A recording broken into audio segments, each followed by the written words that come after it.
마원종 교무님께서는 1944년 6월 6일 경기도에서 태어나시어 원기 48년에 입도하셨습니다. 그리고 그 다음에 원기 49년에 초랑교당을 출신교당을 하여 출가를 하시었습니다. 그리고 원기 55년에 서원을 하시어 원기 97년까지 43년간 원불교 재무부, 현 재정산업부, 서울회관, 전주보화당, 제주교당, 영동교당 등 각 교당과 기관에서 공도를 위해 힘쓰시다가 지난 원기 98년 퇴임하셨습니다. 우리 양녕교당과는 원기 81년에 주인공으로 오시어 인연이 되었습니다. 오늘 이렇게 종료법회의 설법도사님으로 모시게 되었습니다. 박수로 뜨겁게 환영해 주시기 바랍니다.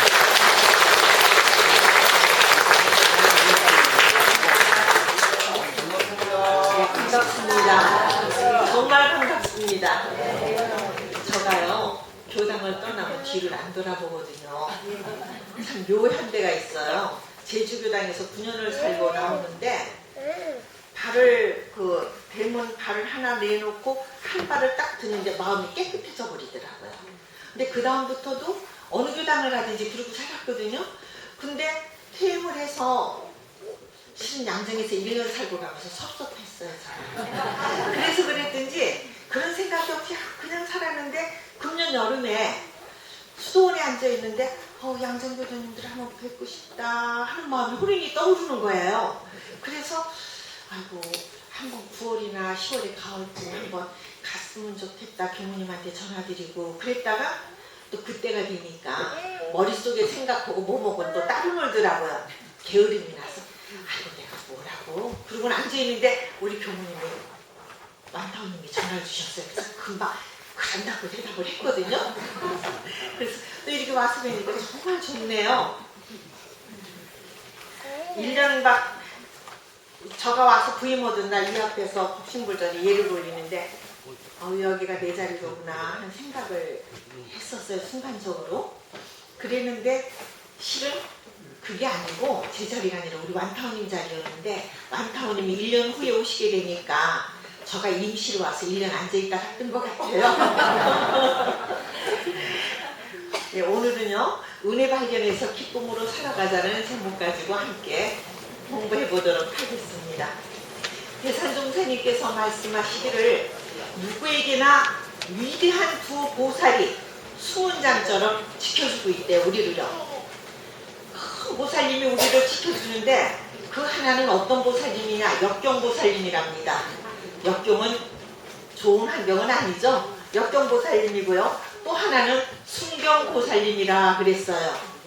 그래서 바로 우리들을 저희들 모두는 역경과 순경 속에서 살아간다는 것이죠. 기쁜 때는 순경이고 괴로울 때는 역경이죠. 그러니까 두 가지 속에서 왔다 갔다 하면서 살아가는 거를 그렇게 표현해 주신 것 같아요. 그런데 저희들은 순경보살이 가까이 다가올 때는 당연한 것. 당연한 거예요. 건강도 당연한 거고요. 삼시의 끈이 밥 먹고 사는 것도 당연한 거고요. 걸어다니는 것도 당연한 거고 숨 쉬는 것도 당연한 거고 모두가 당연해요. 그냥 아이들 잘 자라는 것도 당연하고 그런데 그런가 보다 하고 지나가다가 역경보살이 가까이 오면은 고마운 거는 하나도 안 보이고 어디로만 눈이 가냐고 괴로운 데만요 몸과 마음이 육군이 다 가서 꽉 맡겨서 아이고 나는 못 살겠네 하게 돼버려요. 좋은 거는 다 놓아버리고 내가 가진 거는 하나도 안 보여요. 나한테 괴로운 거 힘든 것만 그것만 꽉 붙잡고 마음이 거기 가서 딱 이렇게 붙어있거든요. 그래가지고 힘들다고 살아가요. 해서 대산종사님께서 말씀하시기를 경계를 당할 때 역경보살이 찾을 때는 고통스럽게 여기거나 퇴보하지 말고 나를 찾아오는 귀한 손님으로 맞이하거라 그러셨어요. 괴로울 때 귀한 손님으로 맞아라. 그리고 또 말씀하시기를 역경이 찾아올 때는 내가 빚을 갖고 있구나.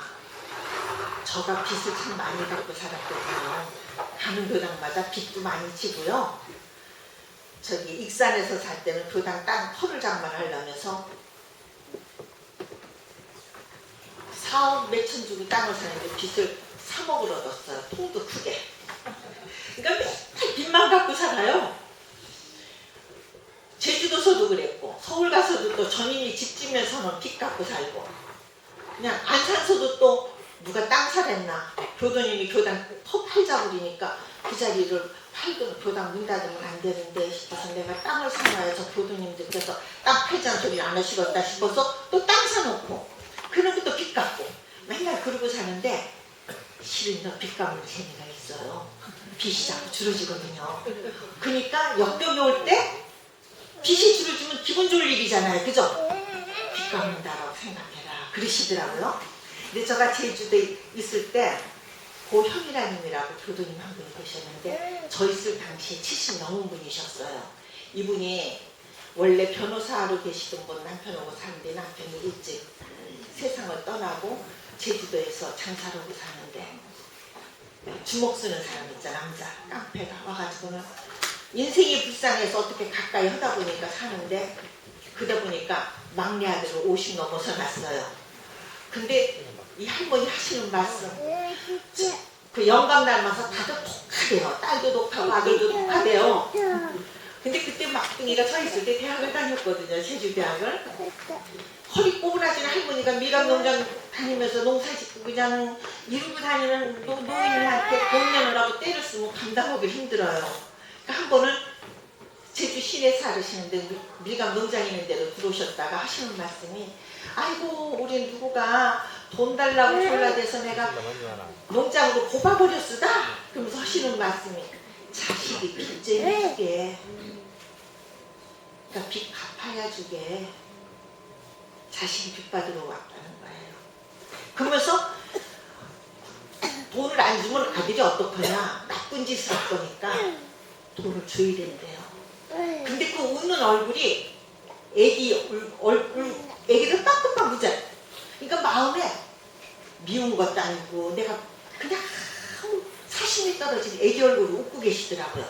그분한테 그 자식이 빚쟁이 주게 자식 아파서 걷어주고 하는 거 빚 갚는다. 그러니까 자식만 빚 갚는 게 아니라 나를 괴롭히는 사람들 모두 다 빚 받으러 온 사람이다 생각하면 좀 낫겠죠.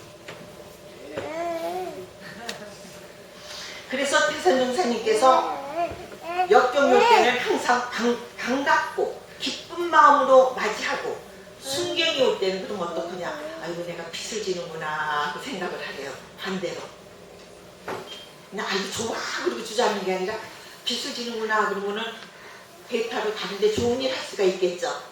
그런 말씀을 들려주셨어요. 그러면서 이렇게 마음에 항상 저 순경이 올 때는 미안한 마음을 가지면은 역경이 올 때는 빚을 갚는다고 생각하고 좋은 일이 생기면은 아이고 내가 빚 지는구나 하고 생각하고 이렇게 살면은 인과에 토가 떨어진 사람이다 그러셨어요. 인과에. 그러면서 바로 그런 사람이 해탈도인이다 그랬습니다. 왜냐? 순경에도 끌리지 않고 역경에도 끌리지 않고 그러니 바로 해탈도인이다 라고 들려주시면서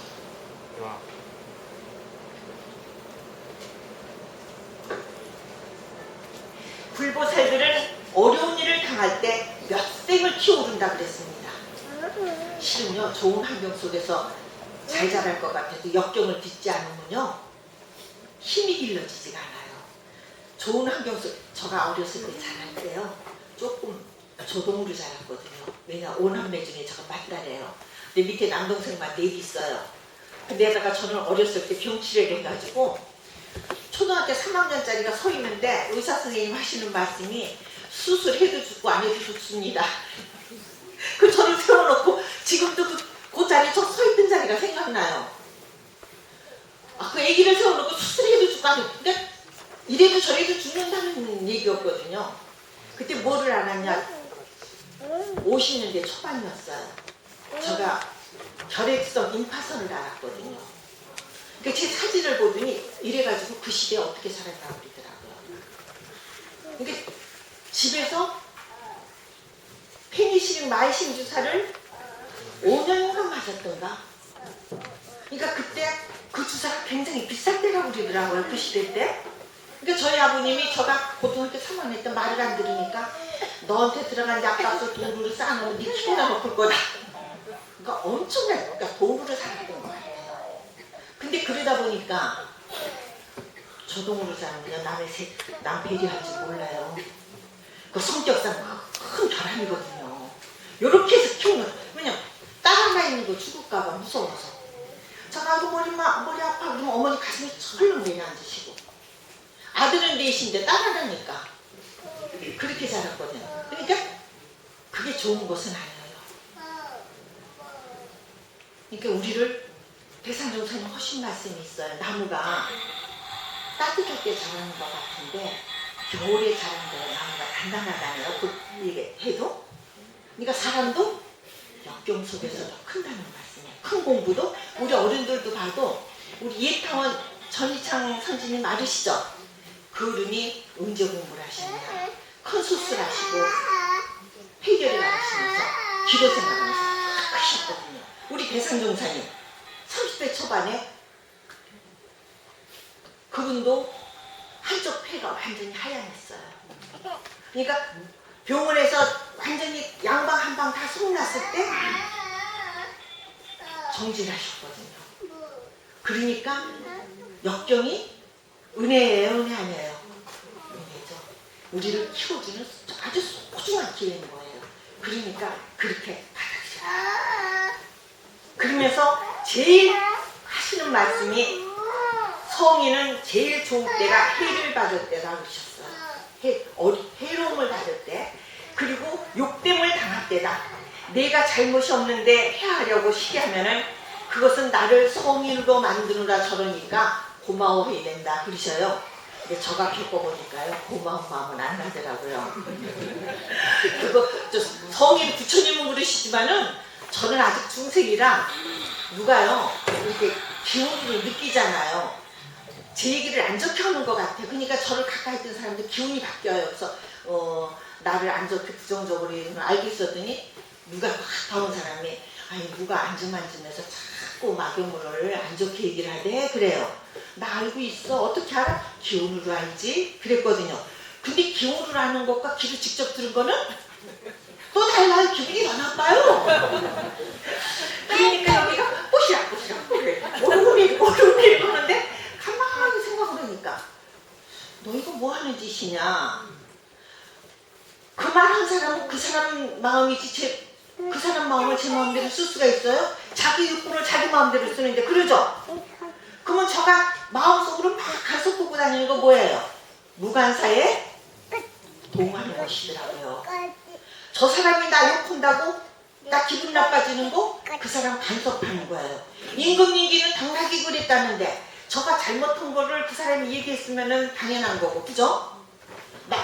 나 자신도 누구 흉 볼 때가 있거든요. 그래요 안 그래요? 근데 내가 들으면 기분 나빠. 그거 아니죠. 그러니까 그것도 인정해주고 또 안 그런데 그걸 나를 뜯고 다니면은 그 자기가 지어서 자기가 받지 저한테 오는 거 아니잖아요. 한 마음 딱 돌리니까 해결은 나는데 이쁘진 않더라고요 저는. 이쁘진 않아. 근데 그거 누가 만든 거예요? 그렇죠. 저가 만드는 거죠. 뭔가 그분을 불편하게 해줄 게 있으니까 그분이 굴고 다니지 가만히 있는 저를 뜯고 다니는 일이 없거든요. 그러니까 1차적인 문제는 나한테 있어요. 이렇게 그리고 무한사에 동하지 말라는 공부가 남 참견하는 것만 생각했는데 저 사람이 왜 저래 나한테 왜 저래 하는 것도 무한사에 동하는 거야. 내 육군이 아닌데 왜 거기 가서 참견하고 다녀. 눈에는 하나도 참견하고 안 다니는 것 같아. 근데 마음이 맨날 부지런하게 거기를 드나들어요. 마음은 정말 부지런해요. 안 부지런할 때 가서. 저가 삼동 우리 교수님도 삼동원 봉불식에 참석하셨던 분들 계세요? 여기서 꽤 오래전 얘기인데 안 계셔요? 그때 족자 하나 이렇게 요만한 그 종이로 만든 거를 기념품으로 주셨거든요. 거기 뭐라고 써 있었느냐면요. 메아리 없는 한 골짜기, 음양 없는 땅 한 조각, 뿌리 없는 나무 한 그루. 벽에다 걸어놓고 제가 서울 살 때네요. 저게 뭘까 하고 쳐다봤는데 뭔지 모르겠어요. 근데 어느 날 밑에 교무들을 여자 교무를 둘이 데리고 살았는데 한 교무님이 기분이 나쁜가 저한테 말을 한마디를 확 날려요. 그러니까 좋지 않은 말이니까 날린다고 느껴졌죠. 그러는데 제가 속이 팍 틀어져야 되는 말을 했는데 제 마음이 그냥 아무렇지도 않은 거예요. 아하! 메아리 없는 골짜기. 그 자리가 메아리 없는 골짜기더라고요. 그러죠? 내가 반응이 나가면 그 메아리예요. 그죠? 우리는 저기서 하면 하고 반응을 하고 살아요. 근데 마음이 안 움직이면은 거기서 끝나버려요. 그래서 그러니까 공부는 나 기분 좋게 해주는 데서 시켜줘요? 안 좋은 데서 시켜줘요? 저를 거슬려주는 사람이 저를 공부를 시켜주더라고요. 그러니까 우리 자산상사님께서 뭐라고 그러셨죠? 경계마다 뭐라고 그러셨어요? 공부거리 순간마다. 그렇죠. 순간마다 공부 찬스라고 하셨어요. 저희들 삶 자체가 공부가 되어집니다. 저희들 숨 쉬고 눈 뜨고 아침에 일어나서부터 잠자는 시간까지가 전부 공부하는 공부 시간이거든요. 근데 교전 있는 것만 공부를 생각할 수가 있고 나 공부 못해. 아니죠. 눈 뜨고 사람 쳐다보고 말하고 행동하고 일치까지 공부거든요. 그래서 대종사님께서는 그거를 뭐라고 무슨 공부라고 하셨죠? 무시선 공부. 시도 없고 무시선 무초선 공부죠. 오래전 얘기입니다.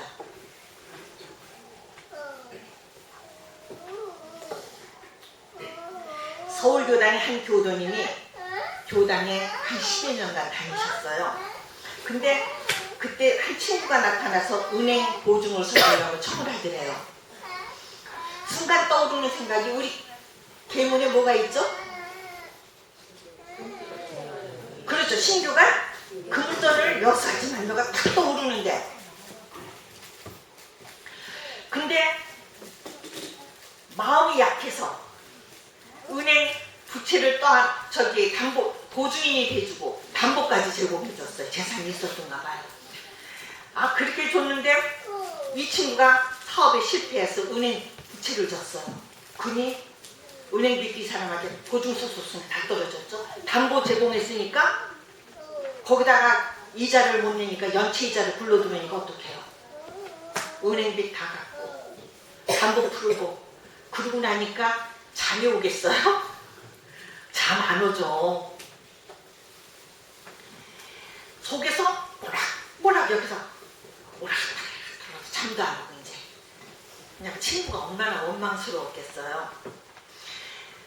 근데 그러면서 원망생활을 감사생활로 돌리려도 돌려질 리가 없죠. 그죠? 안 돌려지죠.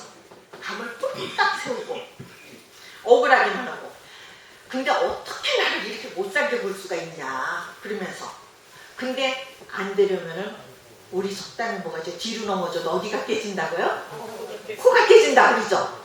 안 되려니까 땅을 여기저기 사놓은 곳이 있는데 부동산이 5곳이나 도시 계획선에 걸리더랍니다. 그러니까 값어치가 뚝뚝 떨어져 나가버렸죠? 거기다가 또 어머니 산소마저 잘려나가대. 도시계획선에 걸려서. 그러니까 역경보살이 한꺼번에 그렇게 몰려오기 시작하면은 실은 정신을 차릴 수가 없어져요. 어떻게 갈 줄을 모르는 거죠. 이때 이분이 51살이셨답니다. 51세. 한참 일할 나이기도 하지만은 그러다 보면 병들어서 쓰러지기 직전이죠. 친구는 화병이 났는지 사업 실패 후 7년 만에 세상을 떠나서 아주 가버렸어요. 그러니까 어디다 원망할 데가 없어져 버린 거예요. 근데 어느 날 하루는 그냥 너무 기가 막혀서 밤을 꼭 세우면서 생각하다가 어차피 나한테 주어진 거 미워한다고 해결되냐. 교당을 다녔으니까 그 생각이 났죠. 미워한다고 해결 볼 일이 없어요. 진리는 소소한 것이고 불생불멸이가 진리가 있어서 내가 받아지는 이치가 있으니까 인과공의 진리가 있고 불생불멸의 진리가 있어서 내가 이렇게 된 것을 내가 왜 몰랐었고 내가 전생에 저 친구 것을 많이 가져다 썼나 보다. 한 생각 딱 돌리니까 이분 마음이 어떻게 됐겠어요? 편안해졌죠. 아마 이것은 내가 전생에 지은 빚을 갚으라는 지위의 명령인가 보다 하고 받아들이지 보니까 그동안 터질 것 같은 머리가 깨끗해져 버렸어요. 답답하던 가슴이 시원해지고, 그러니까 사람들이 주위에서 이제 일이 잘 풀리는가 보다 그러더니 얼굴이 쩍해지니까, 그죠? 막 그냥 오그라붙었던 얼굴이 확 펴지니까 남이 지은 죄복을 제가 다신 받아올 수도 없고 자기가 지은 죄복을 남이 대신 받아갈 수가 없나니라 하신 임각훈의 말씀을 머리가 아닌 가슴으로 받아들이는 순간이었습니다. 우리는 교리를요 머리로 알면은 머리 따로 여기 따로요. 그래서 저기 돌아가신 김산수 비님이 제일로 먼저 한 길이 어디라고 그랬는 줄 아세요? 머리하고 가슴까지라고 그랬어요. 머리는 알겠는데 이 가슴이 안 움직여주거든요. 근데 법문 말씀을 가슴으로 받아들이고 나니까.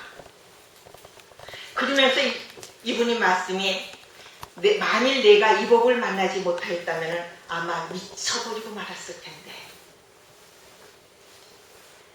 그러니까 그 생각으로 오니까 그냥 가슴이 뿌듯하게 기쁨이 솟고 졸르는 거예요. 원망하던 마음이.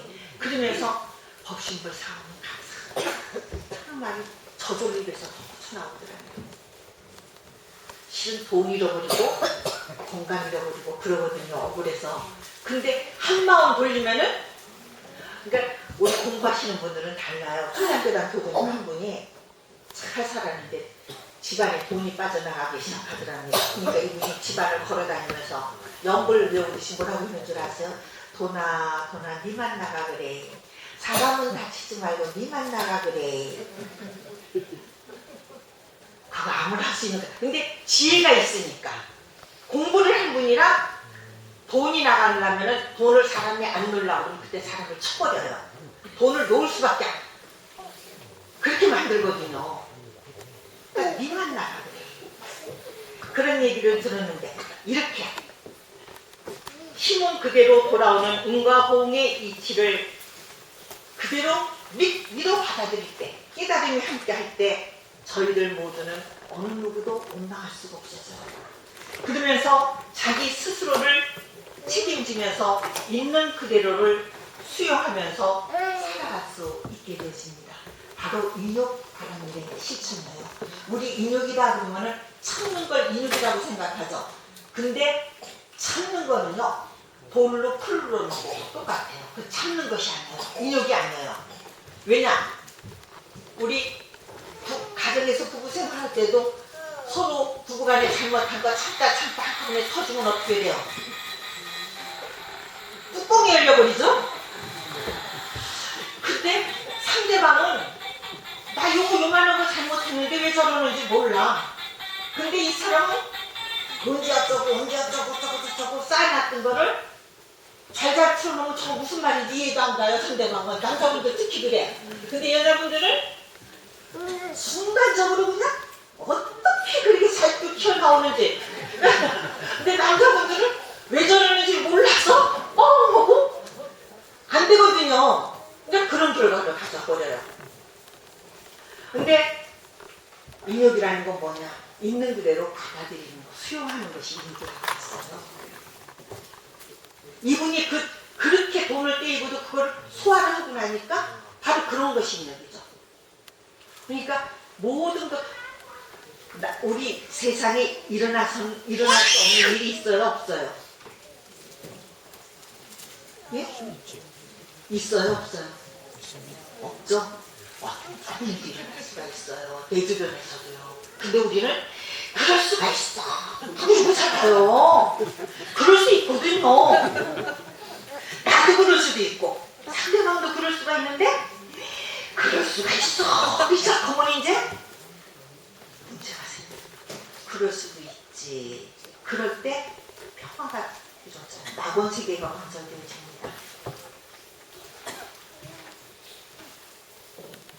저희들한테 돌아오는 일을 밀어낸다고 해서 내 것 안 되든가요?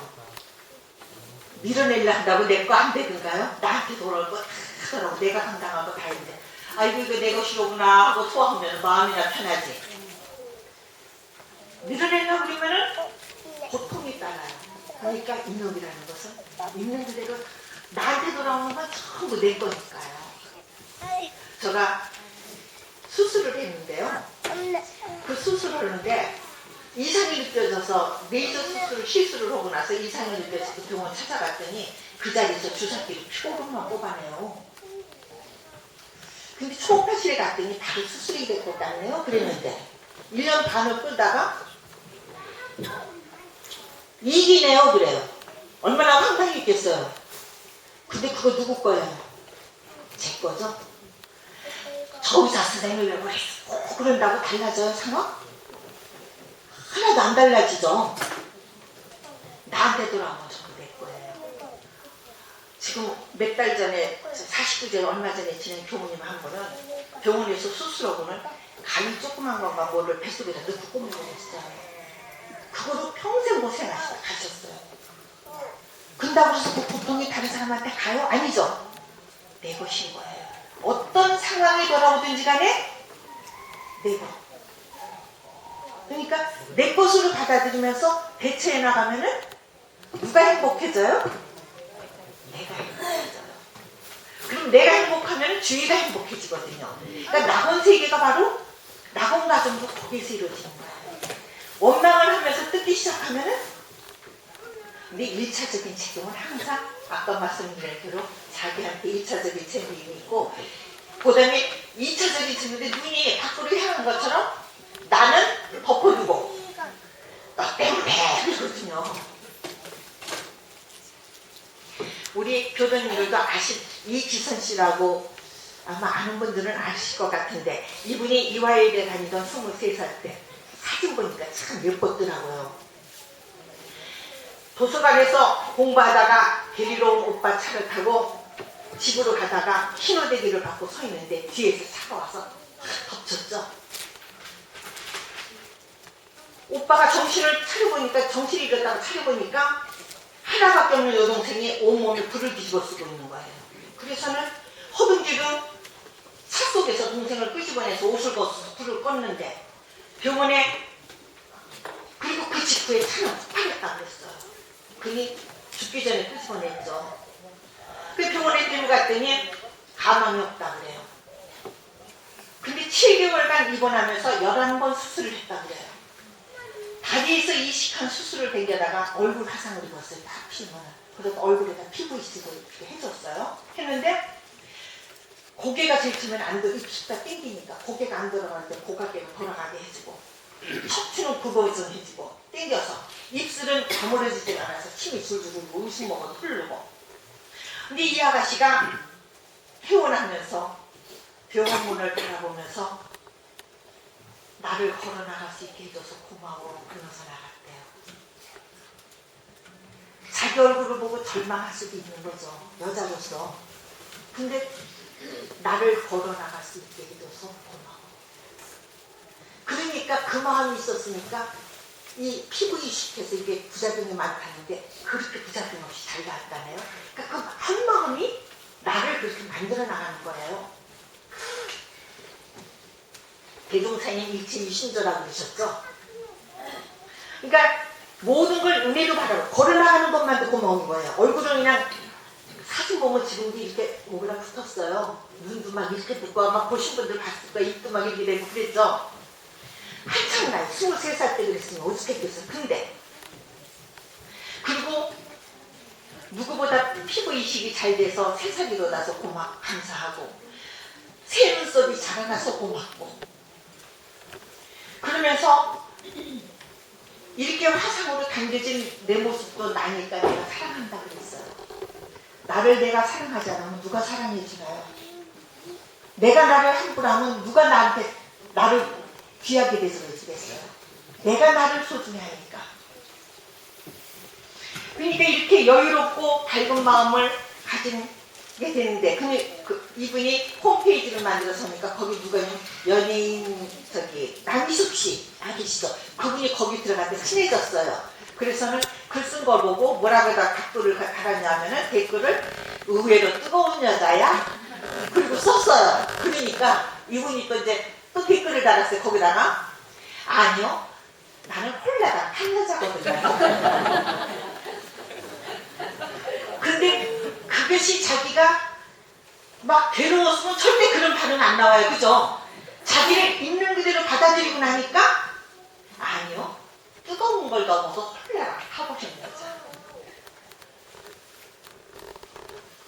있는 그대로 인정하고 받아들일 때 이렇게 수용할 수 있는 여유가 생기고 마음의 부자가 된 거예요. 돈의 부자가 아니라 마음의 진짜 부자죠.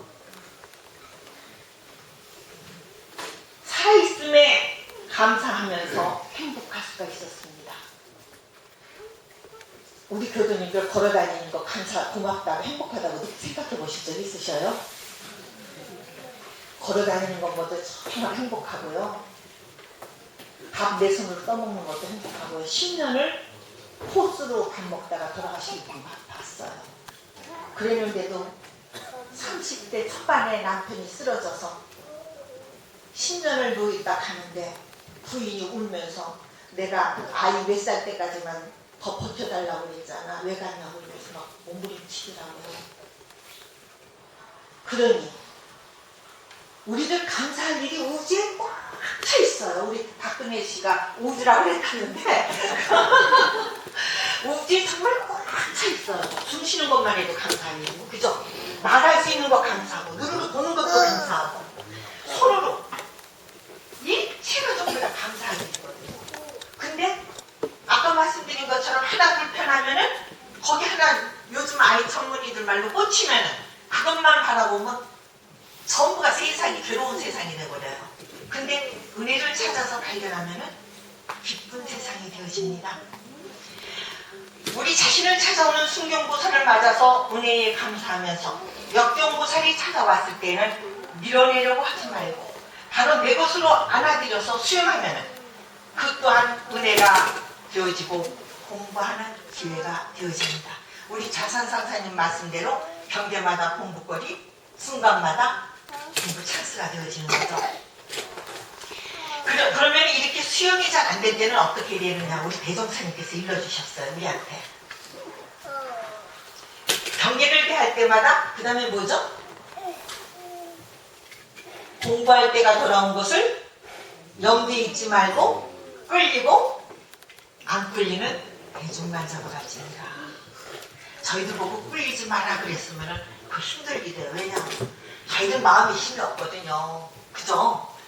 근데 대종사님께서는 경계를 대할 때마다 공부할 때가 돌아온 것을 염두에 있지 말고 끌리고 안 끌리는 대중만 잡아가라. 아 내가 지금 끌려가고 있구나. 지금도 끌려가고 있네. 지금도 끌려가고 있어. 아직도 끌려가고 있네. 이렇게 계속 자기 마음만 바라보라는 거예요. 저가 체험을 했더니요. 그게 참 그러고 있다 보니까 딱 제자리에 와서 쓰면서 누구 잘못이냐 보니까 1차적인 잘못은 저한테 있어요. 근데 비난은 끌려갈 때까지는 어디로나가서 2차적인 잘못한 사람한테 막 비난이 나가고 있거든요. 그러니까 이렇게 표준을 잡아주셨거든요. 참 우리 대종사님은 대자 대비시네요. 공부하도록. 그냥 이렇게 가라 그러면 힘들어서 아무도 가려고 하기 힘들 텐데 대중만 잡아갈지니라. 그렇게 힘을 길러가라 그러셨거든요. 이렇게 공부하는 어린이들의 일기 하나 소개해드려 볼게요. 내가 자석을 갖고 놀고 있었다. 초등학교 1학년짜리 일기입니다. 갑자기 형이 내 거야 하면서 뺏어갔다. 화가 났다. 그러죠? 근데 경계다 그랬어요. 경계인 줄 알고 나니까 어떤 생각이 나냐? 얼마나 갖고 놀고 싶었으면 그랬을까. 참 이쁘죠? 얼마나 갖고 놀고 싶을 때 거를 자기 거라고 가져갔을까. 그 다음에 또 하나는 형이 일기장을 숨겼다. 화가 났다. 경계다. 얼마나 장난을 치고 싶었으면 그랬을까. 정견을 한 거예요. 정견이 따로 없어요. 경계인 줄 알으니까 아, 형이 나한테 장난치려고 그랬구나. 그죠? 아, 초등학교 1학년 때 이렇게 공부를 하더라고요.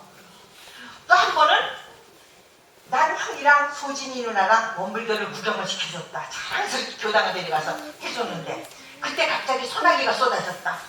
또 화가 났어요. 비가 오니까. 경계가 불분하니까 비는 언제나 올 수 있는 거잖아. 근데 우리가 필요할 때 비가 안 오면 하늘은 뭐 어떻게 됐나 그러고 또 비가 오면 하늘에 구멍이 났나 그러고 그 하늘 마음인데 다른 사람 마음도 내 마음대로 갖다 쓰려고 그러고 천지인님 마음도 내 마음대로 갖다 쓰려고 그러고 이렇게 일어난 내 마음을 바라보면서 경계인 줄을 알고 보면 이렇게 지혜로워질 수가 있어요. 우리 모두 원래 지혜롭거든요. 그러다 보니까 이렇게 내 마음을 미루어서 상대방의 마음도 이렇게 이쁘게 읽을 수 있어지고 이렇게 또 공부한 초등학교 4학년 이 어린이는 서울 아이인데 이렇게 공부를 시컷 하다 보니까 일기에 또 이렇게 썼어요. 이상하다. 언제부터인지 마음이 편해지고 남을 이해해 줄 수 있게 되었다. 자기를 보니까 언제부턴가 지 마음이 꾹꾹꾹꾹 편해지면서 다른 사람을 이해해 줄 수 있게 된 거예요. 마음이 어떻게 편해진 것 같은가 하면은 이게 이 일기 나온 지가 한 20년 전쯤 나온 일기가 1억을 빚진 사람이 그때 1억이면 굉장히 큰 돈이었어요. 빚을 다 갚고 난 홀가분한 마음이다 그랬어요. 애기가 4학년짜리가 선생님도 이 기분 아실 것이다. 왜냐면 선생님한테 배웠으니까 그 마음 공부를 선생님 마음대조 공부를 온 세상 사람들한테 가르쳐주세요.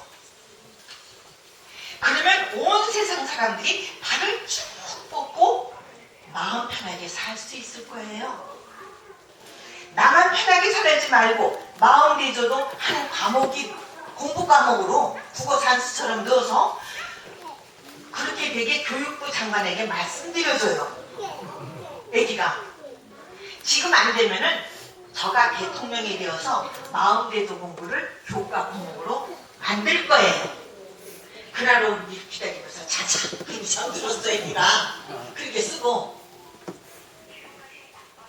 이렇게 공부를 하면 우리가 모두 다 행복해질 수가 있어요. 실은 재물 사는 동안 필요한 것뿐이지 우리 가져가는 사람 보셨어요? 보셨어요? 없죠? 조금 사는데 부드러워요. 근데 살아가는데 그렇게 많은 게 필요한 거 아니에요.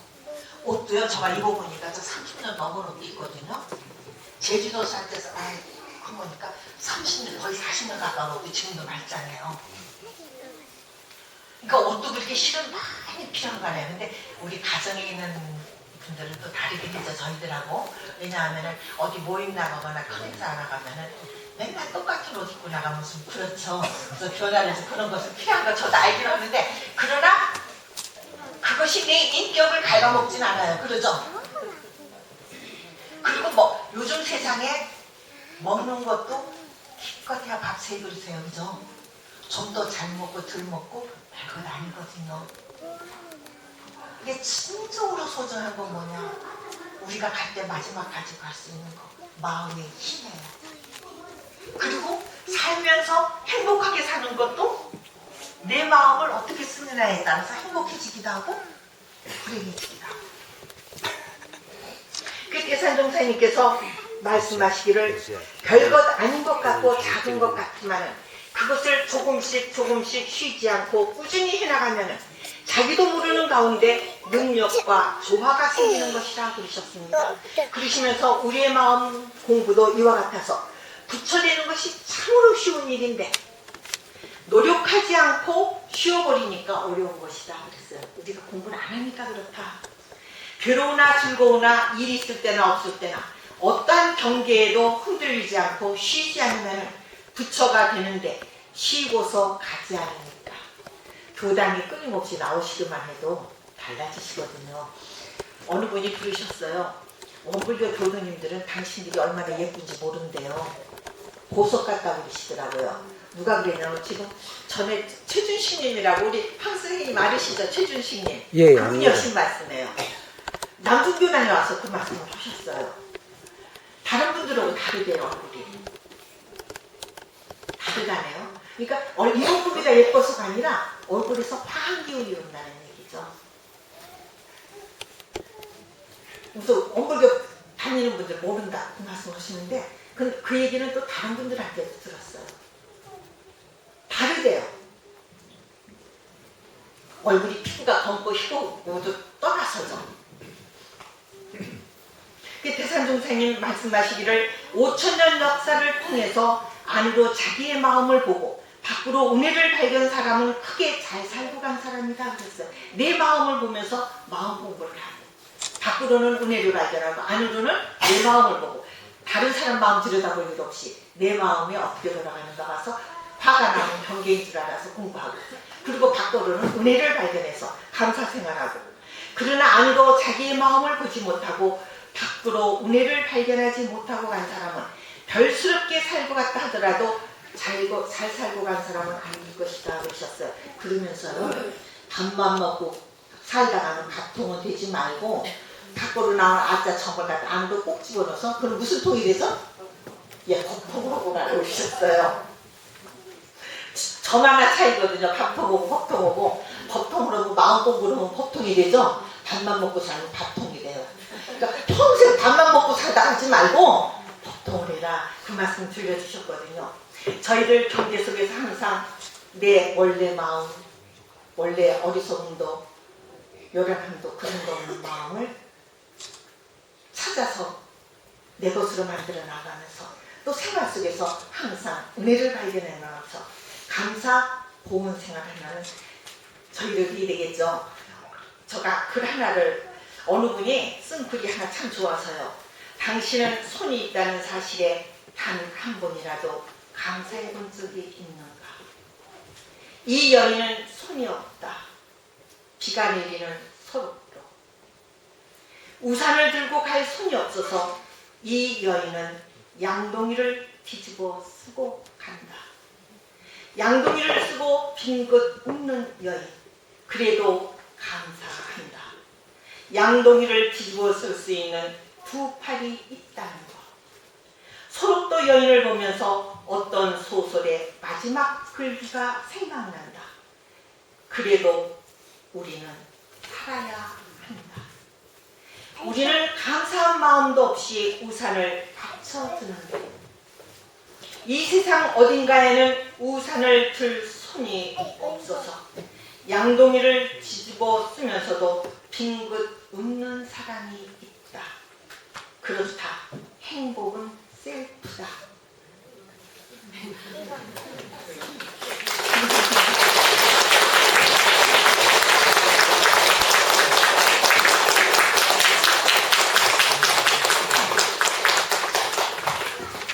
네, 좋은 말씀 감사합니다. 다시 한번 우리 마원정 원로경님께 박수 한번.